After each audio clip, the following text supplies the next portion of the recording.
On floating turfs, the dance now glides suddenly away from me. They throw themselves backward so that they seem to crash at the bottom of the marsh, at the bottom of the water. None of them are afraid, but all show signs of what looks like extreme anxiety. Not because of the human being, they cannot see him. From the dance it appears that they have frost at the core and fever in the blood. All of them have doubly displayed their ritual and their heart's core. As for the ones who seize the end, head up or down, it will be all the same to him. But the end has not yet come, I exclaim soundlessly, down in the moss. They have plenty of strength left, an excess of strength, sweep of wings and flight across country after country. Yet there is stamina left for this power-squandering spectacle, even upside down. Dance, I beg, agitated and silent from where I lie, my extremities numb. Dance, I must see how it ends. An end I scarcely dare contemplate.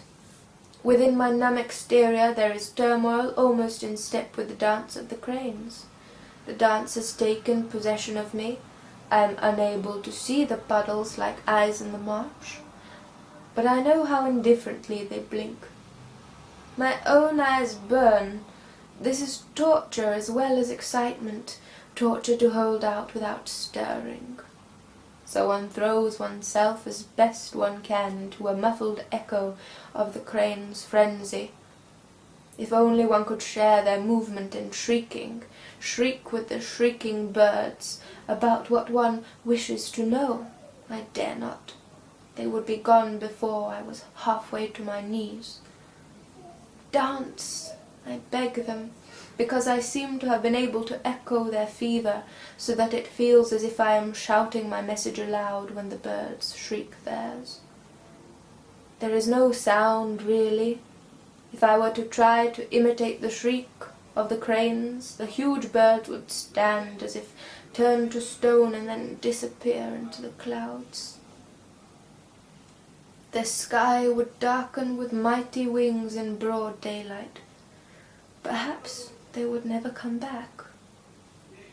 Or perhaps they would attack me, the whole flock, and torture me.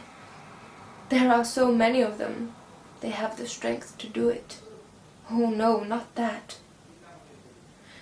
But perhaps I would remain here as perplexed as ever after being able to call out, after giving vent to a burden borne for a long time. They had better dance instead. Dance, I beg them.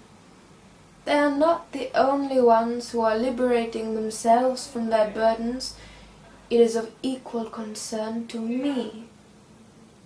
But is it that? Liberation? For someone? Liberation is a big word. It doesn't suit me. What am I to be liberated from? On the contrary, I must be able to receive, to fill a void. One deludes oneself daily. I felt achingly hollow and destitute when I came this way over the marsh in the morning chill. What is it that glimmers now? Is it something for that void? There is still movement, as long as the dance lasts. The difficult knot will not loosen.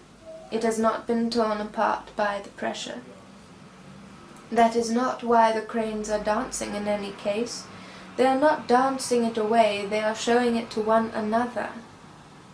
One cannot see through the tangles anywhere, not yet. Part of oneself lying numb in the moisture, feeling stabs of heat, elsewhere burning with impatience. Must I find out more? About what? Oh, there are so many things. The cranes intensify this feeling. One can always find out more. as long as the mirrored head or the upright head is above the surface. As long as one manages to travel across floating, shivering tussocks, one can find out more. From these bewitched birds one can find out more.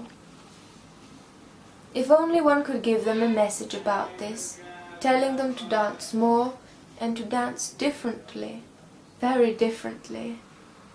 They look as if they can do it. With my chin buried in the moss, I wish to the nearest one that is rising and falling, "Come closer, come close." Boldly they reveal themselves in the dance. They reveal their harrowed and astonished bird minds, so that one is in no doubt. Come closer. They do not come immediately in obedience to my intense wish. There was not enough force behind it for that. They are moving on hanging tussocks, feeling the ground give way and urge them on to more frenzied gestures. If they were to drift over here, it is not likely to be on account of my intense wish.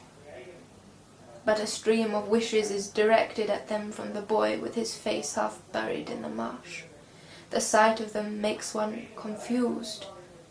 No one can shout and no one can sing with his mouth in the marsh, but some kind of intuitive contact has been made all the same.